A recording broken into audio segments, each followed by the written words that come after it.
Overlooking the sprawling nebulae of a galaxy far, far away, the Great Museum of Distant Civilizations endorsed the preservation of the cosmos's beautiful tapestry.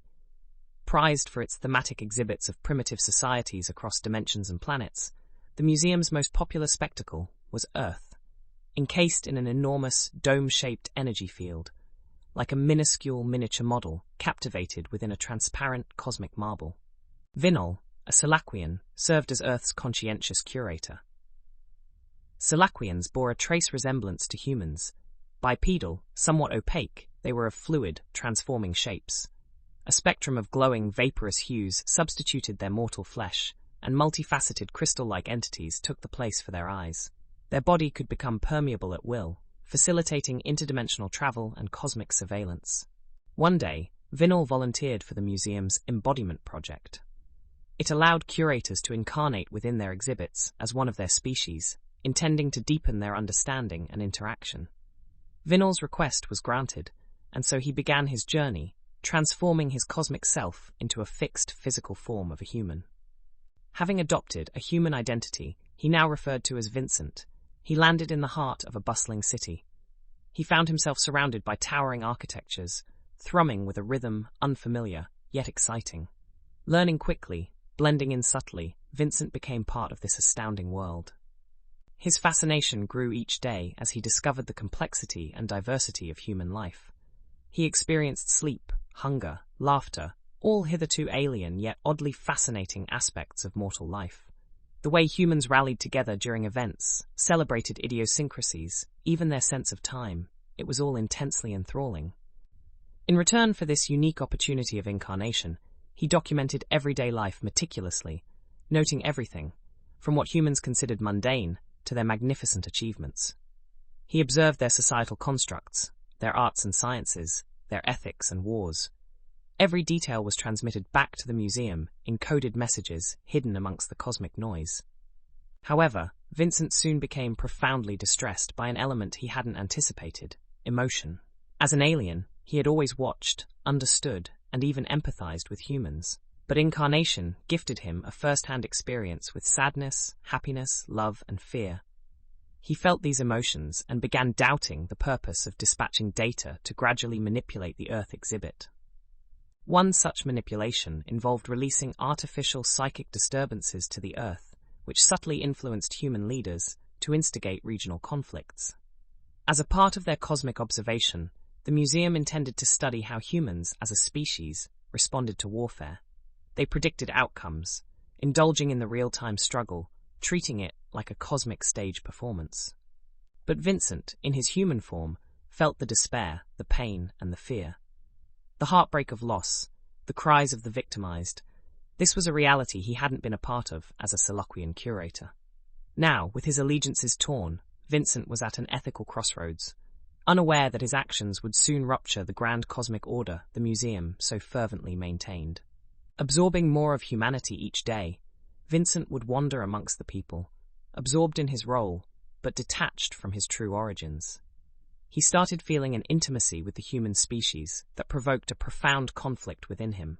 He was understanding the meaning of love and despair, of hope and failure, of the sweet, mundane routine of human existence. As Vincent, he interacted more deeply with people, joining them in their daily rituals, holidays, and common heartbreaks. He developed a circle of friends, dipping his toes in the warmth of camaraderie.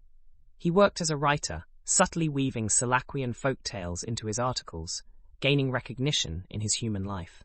His host family noticed his eccentric behaviors, sometimes seeing strange auras around him, but wrote it off as his quirkiness. Meanwhile, in his reclusive hours, he continued to transfer data to fill the museum's thirst for knowledge. As he became more and more entangled in the human world, it began to feel wrong, a betrayal. The museum was subtly manipulating the intricacies of human lives, and Vincent felt a gnawing guilt sweep across him. One evening, a coded message reached him. He was instructed to utilize his influence and connections to instigate a conflict within the human world for the museum's concurrent strife experiment. They hypothesized that warfare could hasten technological developments. Motivated by the potential advancements for their own civilization, the directive seared resentment into Vincent. He simply digitized his refusal in defiance. His rebellion was met with confusion. The concept of disobedience was foreign within Selaquian society. All efforts were directed towards serving civilization, indiscriminate of personal sentiments. Since no Selaquian had defied orders before, the subsequent silence from the museum left him wrought with apprehension. Back on Seleucia, Vincent's defiance attracted the museum's High Council's attention.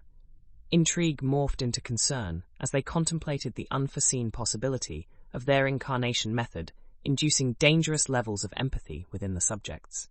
Discussions ensued about the fate of Vincent and the Earth exhibit if the defiance continued. Out of the council's scholarly aloofness radiated a sense of urgency. Their decision was swift. If Vincent wouldn't facilitate their experiential goals, they'd just bypass him. The Strife experiment would be triggered without his assistance. Back on Earth, as Vincent contemplated his next course of action, the museum's covert interference permeated the airwaves. Hidden within regular broadcasts, coded signals influenced the minds of influential humans. Overnight, tensions amongst nations escalated. Peace accords were broken, allies turned rivals, and resounding speeches kindled the war cries. The world, unbeknownst to the silent puppet master beyond their skies, descended into chaos. And amidst this havoc, Vincent was left broken and isolated, bearing the guilt of knowing he was unable to protect his new home. The glow of the television screen flickered on Vincent's face, casting an eerie light in the dimly lit room. His human eyes watched as newscasters reported the diplomatic breakdowns, the military mobilizations, and the public protests. Safe within his apartment, the magnitude of the situation nonetheless enveloped him with a feeling of dread. He knew he was linked to the updates that initiated this escalating global crisis. Due to the growing turbulence he felt in his heart, he decided to approach one of his human friends, Jael. She was an astrophysicist, intelligent and brimming with a passion for life's oddities.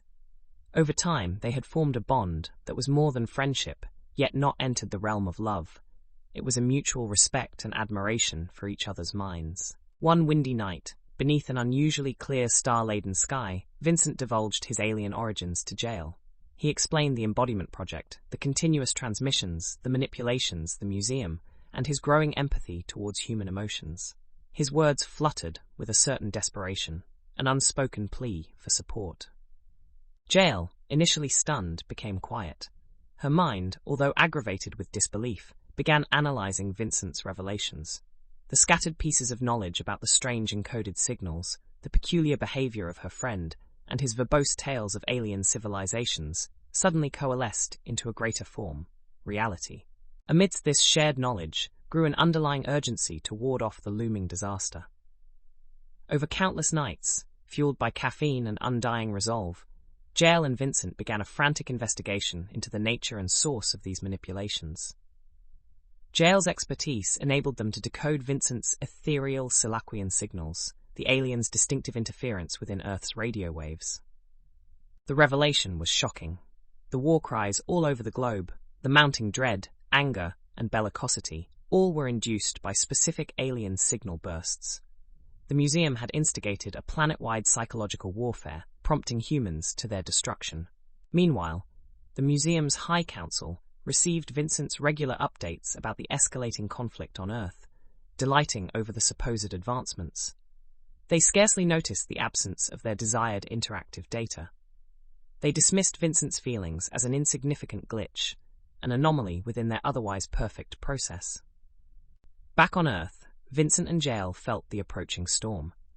Their pursuit provided horrifying clarity. They were aware of the puppeteers, but were powerless to stop the impending catastrophe, the world standing on the brink of a war it hadn't chosen. As the world unwittingly teetered on the brink of self-inflicted annihilation, Vincent and Jael worked tirelessly against the rising tide. A blueprint for a counter-signal slowly began to take form in Jael's lab, an audacious yet the only conceivable strategy to disrupt the alien control. One day, Vincent, caught in the scrum of his transparency, laid bare his true Selaquian form for Jael's eyes. As hues of colours oscillated around a firmly human figure, the sight was both ghastly and magnificent. Seeing Vincent fully for the first time, Jael gained insight into the alien technology, the physically resonating Selaquian signals, an understanding necessary to forge their defense. Meanwhile, the museum's High Council, perturbed by the earthy resistance they sensed, finally discovered their curator's rebellious pact with a human. The Earth exhibit, their pride, risked a critical breach. In reaction, a swift, stern judgment befell Vincent. The cosmic silhouettes of the Council decided to sever Vincent's connection to Selachia, leaving him stranded in his human form. They believed this would stave off the contamination and maintain the congruence of their gallery. Back on Earth, Vincent felt his once fluid Selaquian body become wholly solid and human. The realization was profound. He was mortal now, with a finite lifespan, the cosmic tie to his origins dismissed. But he also noted that he was free, no more updates or ethereal oversight. Now just Vincent, an Earthling invested in the survival of his home planet. In the final moments of his transformation, Vincent managed to transmit the last pulse of his alter ego's frequency, a desperate act to resonate with Jael's detecting instruments. The precarious hope lay in Jael's capability to recognize this event for what it was, Vincent's farewell as a Selaquian, and an invaluable insight into Selaquian technology. Jael, buried deep in her lab, amidst piles of spectral data and half-drunk cups of coffee, stumbled upon the odd signal reading. The signal was transparent, resonant, and somehow familiar. Realization dawned upon her. This was a key, the key she had been searching to answer Vincent's inscrutable physiology. Despite the pervading mournful undertones, the discovery sparked a beacon of hope. A more effective counter-signal blueprint crystallized in front of their eyes. The daunting counterstrike, once just a dream within her relentless mind, now seemed an imminent reality. But time was running out as the world neared the precipice of war. On a day that began like any other across the globe, Jael finally completed her audacious plan. The counter-signal device, imbued with Vincent's last gasp of Selaquian frequency, stood as a testament to their disquiet and defiance. Under the secrecy of the night, they began to transport the device to a hidden broadcasting station. The air was crisp. Vincent's mortal lungs filled with the coldness biting against the subtle warmth within, the warmth of hope. Both Jael and Vincent could feel the gravity of tonight's endeavor. It held the potential to liberate Earth, or plunge it deeper into apocalyptic despair. Upon arriving, they initiated immediate signal calibration. Jael's hands moved over the controls with practiced precision, glancing at the device now humming with pent-up potential. It was their chance, and they had to seize it. They took a deep breath, shared a determined nod, and activated the transmission. In rapid response to the surprising human counterstrike, the alien systems recoiled. The museum's High Council stared wide-eyed, witnessing the unexpected. Silent flashes of desperate confusion ricocheted amongst them. Their manipulation was being resisted. The counter-signal trickled first into the minds of world leaders, subtly influencing their thoughts and actions. The knots of aggression untied themselves, and the war cries started to fade. The leaders began asking newfound questions about peace and unity again. The surrounding panic receded, replaced by an inexplicable calm that washed over the globe. Meanwhile, back at the broadcast station, Jael and Vincent cheered quietly, a glimmer of triumph reflected in their eyes. But their victory was short-lived. On the Selaquian end, immediate, desperate action was taken. The decision was brutal, a final update crafted to wipe out the memory of mankind entirely.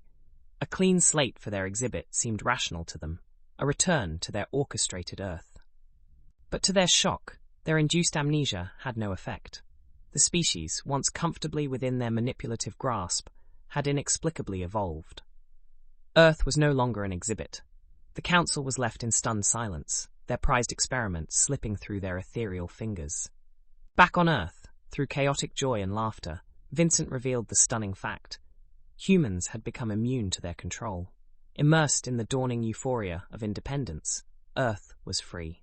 Amidst the shielded celebrations of this extraordinary night, the two rebellious souls felt the taste of pure triumph. Tears rolled down Jael's cheeks, and for the first time, Vincent cried too, a singular tear trickling down his mortal skin. Always one amongst the infinite human stories, yet distinct in its chronicle, this tale drew its close. Vincent, a Selaquian, and a human remained behind. Standing beside Jael, under the vast cosmic spectacle spread out above them, they carried the secret legacy of the Curator's rebellion, a rebellion that introduced a new chapter of evolution for humanity.